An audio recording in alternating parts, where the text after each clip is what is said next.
नमस्कार, मैं प्रिया और आप देख रहे हैं live Bihar news network. Bihar में पंचायत चुनाव में जिस तरीके से बदलाव की बयार दिखी थी, लोगों ने विकास को अपना मुद्दा बनाया था, उसके बाद ये देखना अहम है कि नए कार्यकाल में किस तरीके से नए जनप्रतिनिधि अपने पंचायत का विकास कर रहे हैं, सरकार की तरफ से कौन कौन सी योजनाओं पे उनको सुविधा दी जा रही है, कौन कौन सी योजनाओं को धरातल पर उतारा जा रहा है। इन्हीं सब बातों को जानने के लिए आज हमारी टीम ग्राम पंचायत कल्याणपुर पैपुरा प्रखंड पालीगंज पहुंची और वहां के नवनिर्वाचित मुखिया आनंद कुमार से मुलाकात किया। तो चलिए लाइव सेशन में आज आपको रूबरू करवाते हैं मुखिया आनंद कुमार से और जानने की कोशिश करते हैं कि पंचायत में इस वक्त क्या स्थिति है, कौन कौन सी योजनाएं उतरी हैं और कितना कार्य आगे बढ़ा है।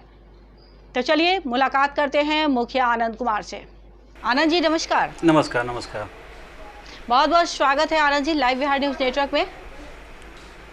आपका भी बहुत बहुत धन्यवाद। आनंद जी कैसा चल रहा है कार्यकाल नया आपका?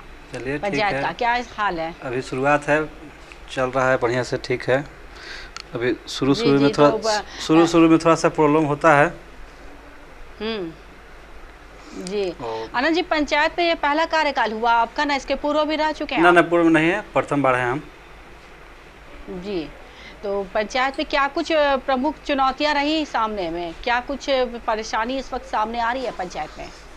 समस्या तो ज़्यादा नहीं है, लेकिन जो योजना जो अभी टाइड एंड टाइड जो ऐसा करके हो गया है 15वीं में, जिसमें आपका नली गली का जो समस्या है हम लोग के पंचायत में बहुत ज़्यादा है और उसमें ही हम लोग को पैसा नहीं दिया जा रहा है और उसको अनटाइट से हम लोग को कर दिया गया है। एक टाइट से होता है, टाइट से सिर्फ छठ घाट और यही सब है काम। तो छठ घाट कितना बनेगा? और नली गली तो समस्या हम लोग के बहुत है, अभी हम लोग को समस्या हल नहीं हुआ है।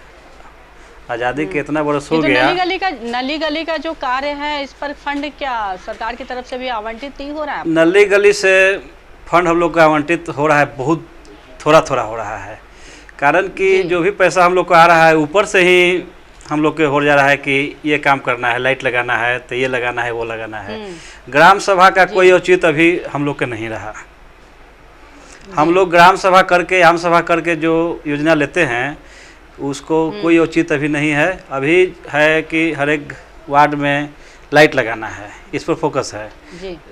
हर एक वार्ड में 3 लाख रुपया लाइट के लिए है। तो सभी पंचायत में लगभग 40-50 लाख रुपया अभी 15वीं से आया है और लाइट के लिए ही है। और ऊपर से ही चयन कर दिया गया है कि ये लाइट के लिए है, तो ये कचरा प्रबंधन के लिए, ये डब्बा के लिए है। लेकिन हम लोग का जो मूल समस्या है अभी नली गली हम लोग के पंचायत में पूर्ण रूप से नहीं हो पाया है। उस पर कोई अभी फोकस हम लोग को नहीं है। ये अधिकार मुखिया को मिलना चाहिए कि ग्राम सभा में जो हम लोग पास करते हैं वो होना चाहिए। ऊपर से योजना जो चयनित होकर आएगा, मूलभूत समस्या जो हम लोग समझेंगे, ऊपर वाले अधिकारी लोग तो समझेंगे नहीं। बिल्कुल बिल्कुल, आप पंचायत के जनप्रतिनिधि हैं तो वहाँ की जन समस्याओं को सबसे पहले आप ही समझ पाइए। जी, क्या जरूरत है इस वक्त पंचायत में। 15वीं में एक और समस्या है। ये जो आधार कार्ड से सीट कर दिया गया है, आधार कार्ड से सीट कर दिया है लेबर को पैसा के लिए, तो वो लेबर का पैसा आधार कार्ड में कहीं कोई एयरटेल में खुलवेले रहता है खाता आता है, कहीं कुछ है कोडक बैंक में, कहीं बाहर कमाने गया वहाँ खुलवेले रहता है। और आधार कार्ड से जो पैसा जाता है उन लोग के, तो वो चल जा रहा है कहीं, कोई चेन्नई कमाता था वहाँ पर पैसा, कोई वहाँ, और दोबारा हम लोग को पैसा देने के नौबत आ रहा है। जी, तो ये कुछ समस्याएं सामने आ रही है। जी आनंद जी, इस वक्त पंचायत में और कौन सी योजनाओं पे काम हो रहा है? अभी हम लोग नरेगा पर काम कर रहे हैं और इस पर ही चल रहे हैं। 5-6 योजना अभी हमारी धरातल पर पूर्ण होने की स्थिति में है और नहर, पोखर, कढ़ा, ये सब उड़ाही हो रहा है आप लोग का। जी। और आनंद जी, जो मुख्यमंत्री जी की महत्वाकांक्षी योजना है जल नल योजना, जिसमें जो बराबर विवादों में भी रही है, तो उस पर क्या कार्य हुआ है? उस पर कोई कार्य शुरू हुआ या नहीं हुआ अभी पंचायत में? क्या कहें इसके बारे में? इसके बारे में कुछ कहना नहीं है। हमारे पंचायत में जाके देखिए, अभी मतलब कि नल जल हमारे पंचायत में एक भी सही स्थिति में नहीं है। 11 पंचायत है हमारा, जिसमें 7 पंचायत में नल जल शुरू हुआ ही नहीं।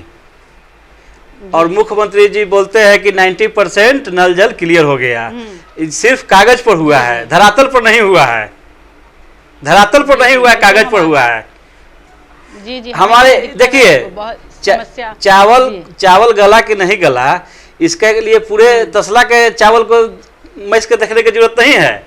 एक ही चावल देखिए, तो आप मेरा ही एक पंचायत को देखिए, 7 वार्ड में नल जल हमारा पूर्व में चालू नहीं हुआ है, और जो भी माने 3 और वार्ड में चालू हुआ उसका भी स्थिति वही है कि रख रखाव मेंटेनेंस के लिए नहीं है। अभी 5-6 दिन पहले हम लोग के ब्लॉक में मीटिंग हुआ इसी के लिए, पेयजल आपूर्ति के लिए। तो पेयजल आपूर्ति के लिए जो हम लोग को मीटिंग हुआ था, अब कब हो रहा है देखिए, कई तारीख के हुआ है, ये पिछले सप्ताह में हुआ है। अब पेयजल आपूर्ति की मीटिंग होगा, ये शुरू में ना होना चाहिए, ये मीटिंग शुरू में होना चाहिए, गर्मी की शुरुआत में। अभी तो हाहाकार मचा हुआ है, हाहाकार मचा हुआ है, जो भी नल चापाकल लगा हुआ है सूखा हुआ है, और नल जल तो हमारे पंचायत में है ही नहीं, और हमारे ही पंचायत में नहीं, हर एक पंचायत की ही स्थिति है अभी कि नल जल स्थिति एकदम अभी ठप है। अगर कुछ खराब भी हुआ है, सुनिए ना, अभी कुछ खराब भी हो रहा है, एक नट बोल्ट भी, तो उसको भी मतलब कि बनाने की सुविधा अभी नहीं है। जो पूर्व के वार्ड, जब ऊपरी स्तर पे आप लोग शिकायत करते हैं, जब ब्लॉक स्तर पे मीटिंग हुई आप लोगों की, तो आप लोगों ने तो अपना पक्ष रखा होगा, तो क्या कुछ कहा जाता है वहां से?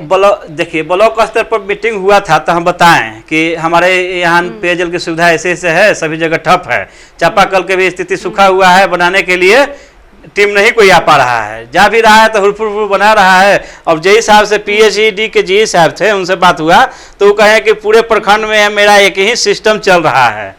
तो एक सिस्टम से 23 प्रखंड, 23 पंचायत है, 23 पंचायत, अगर एक मिस्त्री का सेट चल रहा है, एक से मतलब कि पूरे 23 प्रखंड में, पूरे पालीगंज प्रखंड का सुधार कर सकता है चापाकल?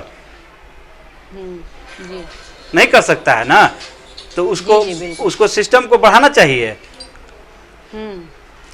और हाँ, ये बोले कि हम आवाज़ उठाएं, कहें कि हमरा मतलब कि यहाँ हम लोग के पंचायत में पेयजल की उपलब्धि नहीं है, तो नल जल पर बोले BDO साहब कि इन पर केस होगा, पूर्व के मुखिया चाहे जो भी हैं उन पर, तो हमरा लेना देना नहीं, वो तो पूर्व के हैं, तो अपना वो सरकार समझे, वो समझे। लेकिन केस सिर्फ मुखिया जी पर FIR करने से नल जल पानी अभी मिलेगा जनता को? गर्मी में जो त्राहिमाम किए हुए है जनता, अभी पानी उनको मिल जाएगा? मुखिया जी पर कैसे हो जाएगा, फांसी दे दीजिएगा तो अभी पानी मिल जाएगा। अभी वैकल्पिक व्यवस्था सरकार को करना चाहिए था। ठीक है, पूर्व के मुखिया नहीं किए, वो अपना आप समझिए, सरकार और मुखिया समझेंगे, हमको उससे कोई लेना देना नहीं, हम आगे देख रहे हैं। लेकिन आगे की स्थिति में अभी ऐसा व्यवस्था करना चाहिए था सरकार को कि जो हम लोग को, जनता को पेयजल की आपूर्ति हम लोग कर सकें। जी अच्छा आनंद जी, आपके यहाँ पंचायत में शिक्षा स्वास्थ्य का क्या माहौल है? पूर्व में क्या व्यवस्था रही है? शिक्षा के तो व्यवस्था यही है कि शिक्षा के तो व्यवस्था यही है, एक स्कूल है कल्याणपुर दक्षिणी बिनतोली, 10-12 साल से बंद था, 10-12 साल से बंद था। हम बहुत बार BDC के बैठक में भी आवाज़ उठाएं, 10-12 साल से बंद था। इधर उधर से हमारा लोग बोलबो किए कि आप आवाज़ मत उठाइए, बहुत प्रभावशाली आदमी है, ऐसा हो जाए। कल ठीक है, जो भी होगा देखा जाएगा। सिस्टम से हम सवाल कर रहे हैं कि स्कूल क्यों बंद है, हमको किसी से मतलब नहीं, सिस्टम से मतलब है। सिस्टम से हम आवाज़ उठा रहे हैं कि स्कूल क्यों बंद था। लेकिन नया जो टीचर के बहाली हुआ तो एक मैडम है जो अभी जा रही है, स्कूल को चालू कर रही है। उस स्कूल का भी व्यवस्था वही है कि गड्ढा में वो स्कूल है, और उसमें महिला टीचर जो हमारी हैं एक जाती है, सिर्फ एक 3 टीचर बहाल हैं उसमें, लेकिन एक महिला टीचर सिर्फ वहाँ जाती है। बिंद टोला कल्याणपुर बिंद टोला दक्षिणी, ठीक ना, तो वहाँ उसकी बात बोल रहे हैं हम। अभी और स्कूल के हम बात बताएंगे आपको। तो वहाँ महिला टीचर जा रही है, उसको टॉयलेट की व्यवस्था नहीं है, चापाकल की व्यवस्था नहीं है। समझ रहे हैं कि क्या स्थिति होगा, क्या पढ़ाएगी बेचारी। जी जी बिल्कुल, मैं शिक्षा क्या और कल्याणपुर हाई स्कूल है, अपग्रेड होकर हाई स्कूल बन गया है, अब उसमें इंटर के भी होने जा रहा है। और हाई स्कूल में मात्र 3 टीचर हैं हाई स्कूल में। कैसे हाई स्कूल चलेगा? अब कई बार हम लोग लिख के, ग्रामीण लोग लिख के हम लोग दिए हैं, तब पर भी कोई सुनवाई नहीं है। यहाँ के जो मैडम है, BO मैडम सरस्वती पांडे, वो हाथ जोड़ लेती है, कहती है कि हमसे कुछ होने वाला नहीं है। जी और आनंद जी, स्वास्थ्य की व्यवस्था सही है पंचायत में? स्वास्थ्य की व्यवस्था हम लोग के यहाँ कुछ है ये नहीं है अभी, तो हम लोग तो पालीगंज पर निर्भर हैं जी। पालीगंज पर निर्भर है। स्वास्थ्य केंद्र नहीं है आपके पास? स्वास्थ्य केंद्र एक बना है पूर्व में विधायक फंड से, तो उसका अभी कार्यभार लोग स्वास्थ्य के कर्मी वहाँ नहीं जाते हैं, वो इसी खुला रहता है, उसमें कोई भी स्वास्थ्य कर्मी नहीं जाते हैं। हम लोग पालीगंज पर निर्भर हैं। पालीगंज रेफरल अस्पताल है, उसमें मरीज जाते हैं लोग, और नहीं तो फिर प्राइवेट के। जी मुखिया जी, एक बात और जानना चाहूँगी, आप मुखिया संघ के अध्यक्ष भी हैं जैसा हमें जानकारी मिला है।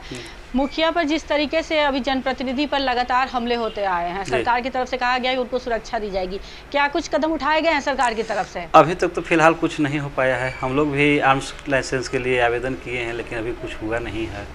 लेकिन सरकार को इस पर कुछ लचीला रुख अपनाते हुए, नियम कानून में कुछ ढील देते हुए जनप्रतिनिधियों के लिए और हम लोग के लिए लाइसेंस की व्यवस्था किया जाए। जो इतना हम लोग को कठिन रूल दे दिया गया है, नियम, उसमें कब बनेगा क्या होगा पता नहीं है।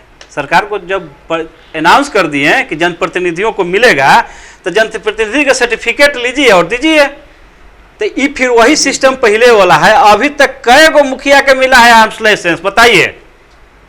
सरकार से सवाल है, कई गो मुखिया के आर्म्स लाइसेंस मिल गया? अभी तक सरकार के घोषणा की हुए कई महीना हो गया। सरकार सिर्फ घोषणा कर रही है, हो नहीं रहा है कुछ धरातल पर। जी, तो जब आप लोग जब इसके खिलाफ आवाज उठा रहे हैं ऊपरी स्तर पे, तो क्या जवाब मिल रहा है? आवाज उठा रहे कि यही सिस्टम है, इसी सिस्टम में चलना है, तो इस सिस्टम में चलना ही है, तो फिर घोषणा क्यों करते हैं? जी, सिर्फ आश्वासन। जी, सिर्फ आश्वासन मिल रहा है आप लोगों को? जी, आश्वासन मिल रहा है। अभी तक तो कुछ ऐसा व्यवस्था नहीं हुआ। जी और जैसे कि प्रशासन, जैसे कि पालीगंज के भी प्रशासन थे, चाहे कोई भी कहीं के भी प्रशासन थे, वहाँ के मुखिया से संपर्क करते कि आपको सुरक्षा चाहिए नहीं चाहिए, सुरक्षा देने के लिए बोले थे, उसमें भी कुछ नहीं है। यहाँ भी बोला गया था कि लिख पढ़ के एसपी के पास दीजिए। जी, तो हमारे एक मुखिया लिख के दिए हैं, लेकिन अभी कुछ सुनवाई नहीं है। मसौरा जलपुरा के हमारे गुड्डू जी हैं, लिख के दिए, लेकिन अभी तक कुछ सुनवाई नहीं है। जी, बिल्कुल आनंद जी, आप बिल्कुल सही बता रहे हो। और हम भी अपने चैनल के माध्यम से सरकार से ये गुजारिश करेंगे कि जो समस्याएं अब बता रहे हैं योजनाओं के क्रियान्वयन में या जनप्रतिनिधि की सुरक्षा को लेकर, सरकार उस पर ध्यान दे और तत्काल कार्रवाई करे, जिससे कि पंचायत का विकास हो और जनप्रतिनिधि भी अपने सुरक्षा के साथ पंचायत के विकास में कार्य कर सके। आपका बहुत बहुत धन्यवाद Anand ji, live Bihar news network से बातचीत करने के लिए, और उम्मीद करते हैं कि आपके कार्यकाल में पंचायत का चौमुखी विकास हो। चलिए ठीक है, धन्यवाद, प्रणाम। तो ये थे हमारे साथ लाइव बातचीत करने के लिए मुखिया आनंद कुमार, जिन्होंने बताया कि कार्यकाल की शुरुआत तो हो चुकी है, पंचायत में बहुत सारी समस्या अभी भी विद्यमान है, योजनाएं अभी पूर्ण रूप से लागू नहीं हुई हैं, कुछ योजनाओं में फंड की कमी है, जिसकी वजह से कार्य अभी पूर्ण रूप से अपनी रफ्तार नहीं पकड़ चुका है। इसके साथ ही उन्होंने कहा कि नल जल योजना पूर्ण रूप से अभी विफल है, बिल्कुल इस पर कार्य नहीं हो रहा है। सरकार की तरफ से कहा तो जा रहा है कि नल जल योजना पे कार्य किया जा रहा है और ये सफलतम योजना है, लेकिन अभी तक फिलहाल ये बिल्कुल विफल होती नजर आ रही है, क्योंकि इस पर कोई कार्य शुरू ही नहीं हुआ है। ऐसी तमाम खबरों से अपडेट रहने के लिए आप देखते रहे लाइव बिहार न्यूज़ नेटवर्क।